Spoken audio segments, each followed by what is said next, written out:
We both have our PhD in soccer. We saw the game very differently, where I was always looking backwards, seeing everybody, and he was from behind, seeing the whole perspective.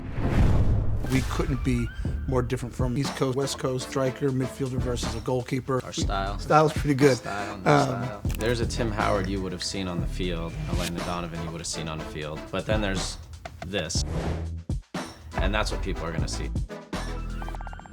I'll never say something on our podcast that I wouldn't say walking down the street. We can be unfiltered and just talk about it versus worrying about hurting someone's feelings or what to say or what not to say.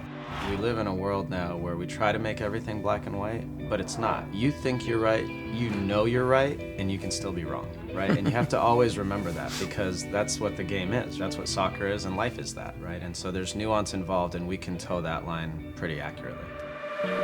Being able to dive deep into stories that people have never heard or never think go on the inside. Landon and I will hopefully be able to share some perspective on what happened in our locker rooms and on the planes and the buses and the hotels, and also try and relate them to what's actually going on in the world of soccer.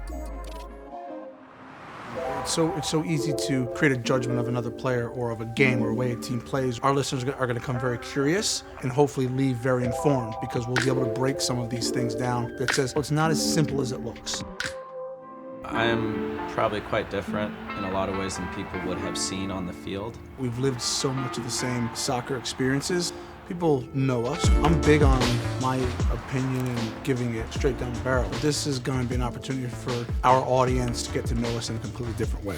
It's the challenge of TV is you have 30 seconds or 60 seconds or a minute and a half max. And you also have 2 or 3 other people with you on the panel sometimes, right? So this is the ability to just speak freely. The entry point for casual soccer fans in America are a lot of different things.